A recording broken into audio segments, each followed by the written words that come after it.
Welcome to my class students. ये English moments कर रहे हैं and the story is a house is not a home. What do you mean by house and what do you mean by home?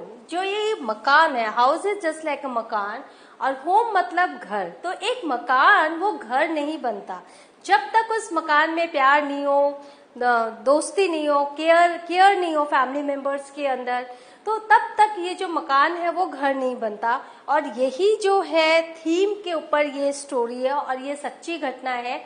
और जब मैं इसको पढ़ूंगी तो आपको पता चलेगा कि सही में मकान भले ही आपका नष्ट हो जाए लेकिन घर कभी नष्ट नहीं होना चाहिए। Let's start now about the author के बारे में हम जान लेते हैं। Jan Gaudioso is a contributing author and editor of several volumes of the best-selling Chicken Soup for the Soul series, most notably Chicken Soup for the Teenage Soul 3।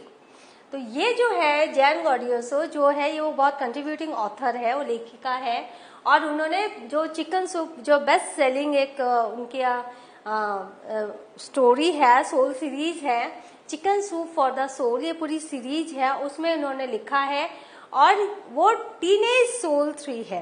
तो सी is also को author of the award winning book the Buddha next door, और साथ ही साथ एक award winning book है the Buddha next door, उन्होंने भी उसमें भी इन्होंने लिखा है। तो let's see who is she is the lady. Now the story start. जैसा कि आपको पता है मैं समरी बताने वाली हूँ। This is a real incident of teenager Jane Gaudioso. तो टीनेजर जैन गॉडियोसो की ये रियल स्टोरी है जब वो टीनेज थे। The narrator in this story is a teenager who finds it difficult to make new friends and adjust to a new place. तो इस कहानी में क्या एक टीनेजर है जिससे बहुत डिफिकल्टी होती है नए दोस्त बनाने में और नई जगह में एडजस्ट करने के लिए। After junior high school the narrator join the high school. Junior high school के बाद नरेटर ने हाई स्कूल ज्वाइन किया। He felt at a loss and lonely among new teachers and student.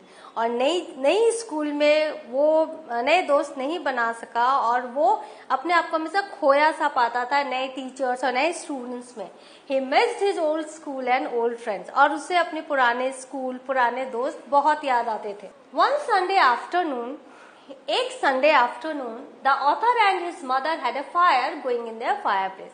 उनके फायरप्लेस में वो आग जला के बैठे थे, जो नरेटर है अपनी मम्मी के साथ। It was a cold and windy fall day. बाहर बहुत हवा चल रही थी और अंदर ठंड थी।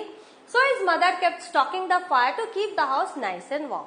तो उनकी जो मम्मी थी वो जो फायर प्लेस के पास उसको बहुत गर्म रखने, घर को गर्म रखने के लिए और बहुत ही कोजी रखने के लिए, नाइस रखने के लिए वो फायर पे वो she was stoking the fire.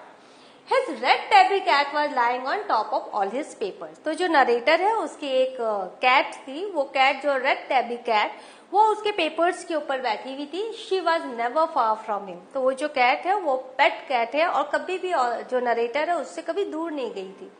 He had rescued her when she was a kitten। क्यों? क्योंकि जब वो बहुत छोटी थी, किटन थी, तब नरेटर ने ही उसे रेस्क्यू किया था, बचाया था। And somehow she knew that the narrator was the one responsible for giving her the good life। और उसे ये पता था कि जो नरेटर है वही उसको अच्छा जीवन दे सकता है, तो इसीलिए वो कभी भी उसको छोड़कर कभी दूर नहीं गई।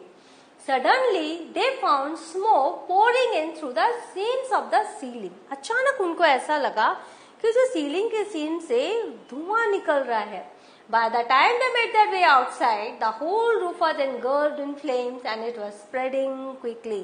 और जब तक वो बाहर जाते तब तक में पूरा का पूरा जो रूफ है वो आग की लपटों में घिर गया और बहुत जल्दी वो आग की लपटें बढ़ने लगी।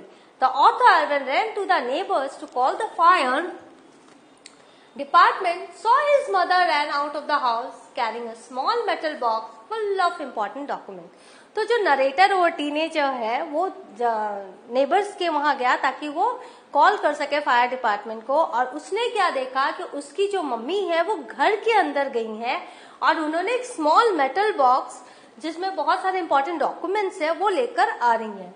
She dropped the case on the lawn and ran back into the house to collect his dead father's pictures and letters. और उसके बाद वो क्या की, वापस से वो गई, और नरेटर को पता था वो क्यों गई, क्योंकि उसके पिताजी की डेथ हो गई थी और उनकी मम्मी अपने हस्बैंड के पिक्चर्स एंड लेटर्स को एज ए मेमोरी जो घर के अंदर रखा हुआ था उसे लेने फिर से अंदर गई. They were the only thing that she had to remember him by. क्योंकि वही वो चीजें थी जिसके द्वारा वो अपने हस्बैंड को याद रख पाती थी. The author was about to run after her when a fireman hold him back. जो ऑथर था वो अपने नरेटर वो अपनी मम्मी को के पीछे जाने वाला था घर के अंदर, लेकिन तभी एक फायरमैन ने उसे होल्ड किया, उसे पकड़ लिया. ये देखो, ये घर है, घर में आग लग गई है और फायरमैन भी आ गए हैं, आग बुझाने की कोशिश कर रहे हैं. मम्मी जो है वो घर के अंदर गई हैं, वो इम्पोर्टेंट लेटर्स लेने, पिक्चर्स लेने अपने हस्बैंड की, और बच्चा जो है वो बाहर है, टीनेजर जो है बाहर है, और फायरमैन ने उसे रोक लिया है. He held on to him while other firefighters ran into the house. तो उस फायर फाइटर्स ने क्या किया, जो नरेटर है उसे रोक लिया और बाकी के जो फायर फाइटर्स थे वो घर के अंदर चले गए. A fireman rescued his mom and put an oxygen mask on her. और फिर उसने देखा, नरेटर ने, कि एक फायरमैन उसकी मम्मी को लेकर आया है बाहर और उन्होंने उसके मुंह पे ऑक्सीजन मास्क लगा दिया. 5 hours later the fire was finally out. पूरी आग बुझने में 5 घंटे लगे. The house was almost completely burned down. वो घर पूरा का पूरा जल चुका था. Nothing was left. He lost his cat also. कुछ भी बचा नहीं था और even the narrator had lost his cat also. The narrator went to his grandparents' house with his mother. चूंकि पूरा घर जल चुका था तो जो नरेटर अपनी मम्मी के साथ अपने ग्रैंडपेरेंट्स के घर गया. Next day he went to school wearing the previous day's dress. अब सोचो, नई स्कूल है, वहां अभी तक वो एडजस्ट नहीं कर पाया, नई स्कूल, नए टीचर, और वहां वो बच्चा, वो टीनेजर स्कूल गया है और उसने ड्रेस कौन सी पहन रखी, previous days dress and borrowed shoes. Previous day की उसने ड्रेस पहन रखी क्योंकि घर में सब कुछ अंदर था, सब कुछ जल चुका था, और बोरोड शूज उसने अपने आंटी से शूज उसने बोरो किया था क्योंकि घर के अंदर उसके शूज भी रखे हुए थे. He felt embarrassed. जब वो वहां गया तो उसको बहुत अजीब लग रहा था क्योंकि वो पुराने कपड़ों में था, एक दिन पुराने कपड़े में था. His clothes were weird और उसके जो पूरे कपड़े थे वो जो स्कूल जाने के लिए जिस तरह से आयरन किए हुए साफ सुथरे कपड़े होने चाहिए वैसे नहीं थे, वियर्ड लग रहे थे. He had neither books nor homework. न ही उसके पास किताबें थी, न ही उसके पास होमवर्क की बुक थी. And his backpack was gone. और न ही उसके पास उसका बैकपैक था. He thought if he were destined to be an outcast and a geek all his life. तो उसको लगा क्या मैं हमेशा से, या क्या मेरी किस्मत में है कि मैं हमेशा से आउटकास्ट फील करूं और गीक अपनी लाइफ में फील करूं. He didn't want to grow up. मतलब वो उसने कहा कि मुझे बड़ा ही नहीं होना है, change or have to handle life. नहीं, मुझे चेंज होना है, बदलना है, नहीं अपने जीवन को हैंडल करना है. If it was going to be this way, अगर जीवन इसी तरह से है, मुझे बिल्कुल से अगर आउटकास्ट फील करा रहा है लाइफ, तो मुझे ना तो बड़ा होना है, ना मुझे कुछ अपने में चेंज लाना है, और न ही मुझे हैंडल करना है इस जीवन को. He just wanted to curl up and die. और उस समय उसे ऐसा लग रहा था कि बस ही वॉन्टेड टू डाई, कुछ भी न रहा, कुछ भी नहीं रहा, and he wanted to die. इतना उसमें डिप्रेशन आ गया था, इतना वो जीवन से निराश हो चुका था. He walked around school like a zombie. Zombie कौन होता है, आपको पता है zombie कौन होता है? तो वो अपने आप को एज ए zombie फील कर रहा था क्योंकि उसके कपड़े भी सही नहीं थे. Everything felt strange. सब कुछ उसे बड़ा अजीब सा लग रहा था. All the security he had known from his old school, friends, house and cat had all been ripped away. तो उसके अंदर अभी तक जो उसके अंदर एक सिक्योरिटी थी अपने ओल्ड स्कूल की, अपने फ्रेंड्स की, अपने कैट की, अपने घर की, ऐसा लगा कि वो सारी की सारी सिक्योरिटी जो है उसे छीन ली गई है. The whole house was burn. पूरा का पूरा घर जल गया. Whatever hadn't burned were destroyed by the water and chemical the fireman had used to put out the fire. और जो नहीं जला वो कैसे खराब हो गया, क्योंकि जो फायरमैन गए थे उन्होंने केमिकल्स डाला, पानी डाला, उन सब से जो चीजें बची हुई थी वो खराब हो गई. यानी उनको पूरा का पूरा उनको मटेरियल लॉस हुआ। There were no time to grieve, लेकिन दुख मनाने का समय नहीं था। They would have to find a place to live, उन्हें नई जगह ढूंढनी थी रहने के लिए, and to buy some clothes for school, और स्कूल जाने के लिए कुछ नए कपड़े खरीदने थे। They borrowed money from grandparents because there were no credit cards, cash or even any identification to be able to withdraw money from the bank. तो उन्हें अपने ग्रैंड पेरेंट्स से पैसे उधार लेने पड़े, क्योंकि उनके पास कोई क्रेडिट कार्ड नहीं था, कैश नहीं था, कोई आइडेंटिफिकेशन नहीं था जिससे कि वो बैंक से पैसे निकाल सके। Everything had gone up in smoke, उस धुएं में सब कुछ चला गया, सब कुछ नष्ट हो गया। They had rented an apartment near by, उन्होंने जो मकान जल गया था उसके पास ही एक अपार्टमेंट में को किराए पे लिया। He was missing the cat terribly, तो वो अपने कैट को बहुत मिस कर रहा था। जैसे कि पहले हमने देखा कि वो जो कैट है उसको उसने रेस्क्यू किया था जब वो किटन थी, और वो कभी भी अलग नहीं हुए थे, और अब वो कैट दिख ही नहीं रही है। The news of fire soon spread in the school, और वो जो आग लगी उसके घर में, वो पूरे स्कूल में ये खबर फैल गई कि ये जो टीनेजर है जॉन है, इसके घर में आग लगी थी। What a way to start off at a new school. तो नरेटर बोलते हैं नई स्कूल शुरू करने का क्या तरीका था। This was not the kind of attention I was looking for, मैं तो ऐसी अटेंशन नहीं चाहता था। आप जब नई स्कूल जा रहे हो नए टीचर्स के पास, तो आपका इम्प्रेशन कैसा होना चाहिए, बहुत अच्छा पढ़ना चाहिए। लेकिन यहाँ इस बच्चे को कैसे अटेंशन मिल रही है कि ये एक ऐसा बच्चा है बेचारा जिसका घर जल गया, कुछ भी नहीं बचा। तो ये कह रहे हैं what a way to start off at a new school, this was not the kind of attention I was looking for. The next day at school people were acting even more strange than usual. दूसरे दिन वो फिर जब school गया narrator, तो लोग और भी ज्यादा अनयूजुअल वे में बिहेव कर रहे थे। They were trying to shove him into the gym. अब जो जिम था स्कूल का, वहां पर दोनों सारे जो फ्रेंड्स थे, सारे स्कूल के जो जितने भी उसके आसपास थे, वो सब उसे धक्का देके जिम की तरफ जाने के लिए कह रहे थे, पुश कर रहे थे कि चलो जिम की तरफ चलो। In the gym he saw that they had taken up a collection and bought him school supplies and all kinds of different clothes. उसे बड़ा आश्चर्य हुआ कि मुझे जिम की तरफ क्यों सब जाने बोल रहे हैं, क्यों प्रेशराइज करे कि मैं जिम में जाऊं तुरंत।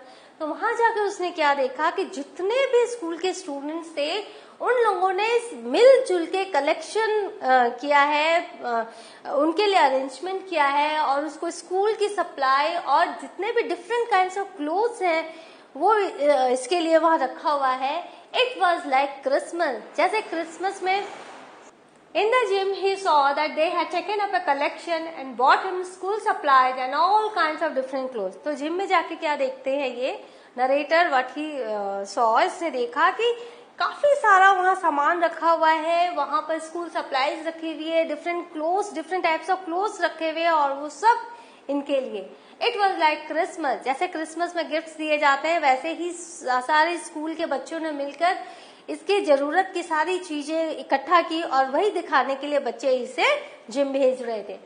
In the gym he saw that they had taken up a collection and bought him school supplies and all kinds of different clothes. जब वो नरेटर वहां गए जिम में, तो उन्होंने देखा कि कलेक्शन रखा हुआ है, टेबल के ऊपर काफी कुछ रखा हुआ है, और उसमें स्कूल सप्लाईज है, डिफरेंट टाइप्स ऑफ क्लोथ्स हैं जो कि इनके लिए सारे स्कूल के बच्चों ने इकट्ठा किया, टीचर्स ने इकट्ठा किया। इट वॉज लाइक क्रिसमस, जैसे क्रिसमस में गिफ्ट्स मिलते हैं वैसे ही इसके लिए ढेरों वहां सामान रखे हुए थे। He was overcome bye emotion, उस समय ये बिल्कुल ही इमोशनल हो गए और इनको समझ में नहीं आया कि वो कैसे रिएक्ट करें। People who had never spoken to him introduce themselves, और उस समय वो लोग जिसने कभी बात नहीं की थी इनसे, वो सारे इनको इंट्रोड्यूस कर रहे हैं अपने आप को, से अपना नाम लेकर, अपनी क्लास लेकर अपने आप के बारे में बता रहे हैं। He got all kinds of invitation to their houses, और सब लोगों ने इन्हें इनवाइट किया कि आप हमारे घर आओ, जब तक कि आपकी जो नॉर्मल स्थिति ना आ जाए। You are invited to a home. Their genuine outpouring of concern really touched him. तो ये जो जेन्युइन जो कंसर्न था, ये जो उमड़ घुमड़ के जो उनके प्रति जो केयर आ रहा था, उनके प्रति जो लोगों के मन में भाव आ रहा था, उसने नरेटर को काफी टच किया। आपको पता है ना, जो नरेटर है वो अपने ओल्ड स्कूल को नहीं भूल पा रहा था, ओल्ड फ्रेंड्स को नहीं भूल पा रहा था, और इस नए स्कूल में, नए माहौल में वो अपने आप को लॉस्ट पाता था। लेकिन उस आग ने इन सारे बच्चों के, इन सारे स्टूडेंट्स और टीचर्स के रियल कंसर्न को दिखाया, और he was really touched bye everything. He made friends that day, और उस दिन उसने बहुत सारे दोस्त बनाए। The narrator still missed his pet cat, लेकिन अभी भी एक कमी थी। वो क्या थी? उसकी पेट कैट जो थी वो नहीं थी। However, he stopped focusing on his feelings of insecurity and opened up to all the wonderful people around him. लेकिन उसने क्या किया? उसने कहा अब मैं इनसिक्योरिटी की जो मेरी फीलिंग है उसके ऊपर ध्यान नहीं दूंगा, और मैं जितने भी वंडरफुल लोग हैं मेरे आसपास, मैं उन पर फोकस करूंगा। आपको पता है ना, उसमें पहले क्या उनके मन में आया था कि अगर जिंदगी मुझे इस तरह से मुझे इनसिक्योर करेगी तो मुझे नहीं जीना। I don't want to change, I don't want to handle life if the life is like this. लेकिन अब क्या है, अब उनमें ऑप्टिमिज्म आ गया है, अब वो पेसिमिस्ट नहीं है। After months, when he and his friends watching his house rebuild, a lady came with his cat. कुछ महीनों बाद जब वो और उनके दोस्त, क्योंकि आपको पता है हाउस के पहले के सामने ही उन्होंने एक अपार्टमेंट लिया था किराए पर, तो वो घर रीबिल्ड हो रहा था कुछ महीनों बाद। तो ये अपने दोस्त के साथ वो देख रहे थे, एक लेडी उनकी कैट को लेकर आई। The cat had been so freaked by the fire. उस समय जब आग लगी थी तो वो जो कैट थी वो इतना घबरा गई थी that she ran over a mile away, कि वो बहुत दूर तक दौड़ के चली गई थी, भाग गई थी। Her collar had phone number on it. उसके कॉलर में नरेटर का फोन नंबर था, but phones had been destroyed and disconnected. लेकिन पता है फोन डिस्ट्रॉयड थे, डिसकनेक्टेड हो गए थे। The lady brought happiness back to the narrator. लेकिन वो जो लेडी है वो किसी तरह से ढूंढ ढांड के वो वापस से आई, घर लेकर आई कैट को, और वो क्या कि हैप्पीनेस लेकर आई नरेटर के लिए। Now the feeling of loss and tragedy had gone. अब जो लॉस और जो ट्रेजेडी जो नरेटर की लाइफ में आया था वो सारी की सारी फीलिंग चली गई। He was grateful to life. अब जो नरेटर है वो जीवन के प्रति आभारी है। He is grateful to life, his new friends, अपने नए दोस्तों के लिए वो जीवन का आभारी है, and the kind lady, और वो जो काइंड लेडी जो उनके कैट को ढूंढकर उनके पास लेकर आई उसके लिए उसने आभार व्यक्त किया। He regained interest in life. तो उसने अपने जीवन में फिर से इंटरेस्ट वापस पा लिया। So What have you learned? We have learned कि ठीक है जीवन में ट्रेजेडीज आती हैं, लेकिन इसका मतलब ये नहीं है कि जो बुरा वक्त आया है तो ये दौर चलता ही रहेगा। चेंज आता है, बुरा है तो उसके बाद अच्छा ही होने वाला है।